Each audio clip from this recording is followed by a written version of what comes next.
And welcome to another episode of Sean's Picks of the Week, where every week I round up all the picks I've done for the day every day during the week. In this case, the theme is Heroes of the Hidden. And as is usually the case, it was inspired by one of the submissions I've received from folks who are saying, hey, would you mind taking a look at our product and picking it so people can find out about it. So, a reminder to all my friends out there who are publishing stuff and are wanting to get it out in front of folks, remember that I do Sean's Pick of the Day, and if you hit me up with an email at seanpatfan@gmail.com, I can, put that in the queue and see to it that maybe it gets in a loop for one of my theme weeks.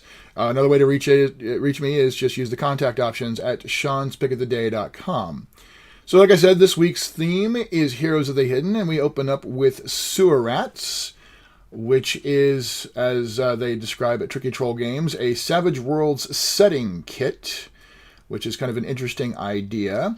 So let's go ahead and get into the stuff that I had to say that day. Today's pick, a fun setting kit for Savage Worlds from Tricky Troll Games and Nathan Carmen called Sewer Rats, inspires this week's theme, Heroes of the Hidden. In this case, mutant animals living beneath the city streets, plotting revenge against an evil megacorp while the world above remains oblivious. According to Nathan, it's, quote, inspired by the original, grittier Teenage Mutant Ninja Turtles comic and the 90s TV show Gargoyles. Figure that's going to scratch a few creative itches out there, and the reviews are very favorable. So the idea here is, it can be a standalone setting, or it could totally be dropped in to an existing modern day, say, urban fantasy or urban lower level superhero game or anything like that. So if Gargoyles and TMNT is a thing that you're interested in, you might want to check out the Sewer Rats for Savage Worlds. Tuesday's pick was Monster of the Week. Celebrating Heroes of the Hidden Week, we take a look at this Powered by the Apocalypse game where a heroic few protect the unknowing world from the many monstrous and supernatural threats out there. Monsters of the Week is Buffy, the Winchester Boys, Mulder, and Scully doing all they can to stop humanity from, quote, A, finding out about monsters, and B, being eaten by them. Time to sign up for the hardest and most thankless job there is.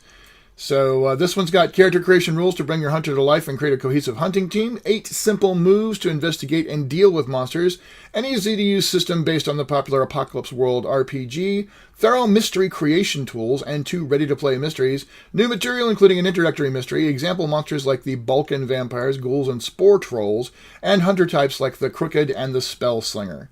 So, that's your pick for Tuesday. On Wednesday, we take a look at Bloodlines and Black Magic for Pathfinder. Now, this is a pretty interesting one right here. As we continue to discover Heroes of the Hidden, we examine a Pathfinder-driven modern world where ancient bloodlines and practitioners of secret magics protect an unsuspecting world from dangers crossing in from many other realms. This is less horror and more urban fantasy, though, as various societies hidden from the average human interact in strange and interesting ways. Now, Bloodlines and Magic is called an '07 game, which basically where they live with this is they structured the game to play between levels 1 and 7. So they don't really push for the whole you get up to level 20 and epic level kind of stuff. They keep it where they like to call the sweet spot of adventuring. But they do some interesting rules to sort of support that idea. So there's the 7 secrets of the Bloodlines and Black Magic. Magic is real. There are global elites. Monsters walk the night. The power is in the blood. We are legion. The veil is real, and archons have a mission. So there's a lot more information there. This is a pretty elaborate book, an elaborate concept, and I know a lot of my Pathfinder fans and friends are really excited about it. On Thursday, yesterday, we got into Knights Black Agents. I know my partner at Evil Beagle Games, Len Pimentel, was very excited about this. Crafted by award-winning author and designer Kenneth Haidt. We get into Knights Black Agents. Spies, assassins, agents, and special forces operators find themselves not just pawns in the games played by nations, but games played by the would-be true masters of the world, vampires. It's Born versus Underworld, and it's driven by the excellent Gumshoe system. So there's some really great reviews of this one. And again, it's Ken Haidt, which just really can't be a bad move. The opening flavor text: the Cold War is over. Bush's war is winding down. You are a shadowy soldier in those fights, trained to move through the secret world. Deniable and deadly. Then you got out.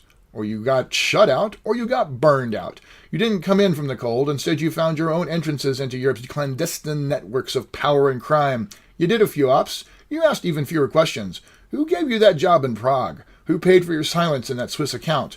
You told yourself it didn't matter. Turned out to matter a lot, because it turned out you were working for vampires. And it just kind of goes on from there. So that's a fascinating one. I've been interested in the Gumshoe system for a while. Haven't had a chance to play it yet. This is one I would jump into a heartbeat to try out the system and the setting. Finally, we wrapped up the week with today's pick, Tales from the Loop. Now, I've picked this a couple of times, but it just keeps bearing the feature. We close out the week with this critical, darling, and fascinating award winner, Tales from the Loop. Youngsters grab what weapons and tools they can, dig where others aren't looking, and work to uncover the dangerous mysteries of a world others refuse to see. Simon Stalanog inspired this game with his evocative paintings meant to spark imaginations about the, quote, hidden world of a 1980s suburbia in Sweden. And this game takes those inspirations and runs wild with them. There's a lot of great things said about it. It is a multi-award-winning game.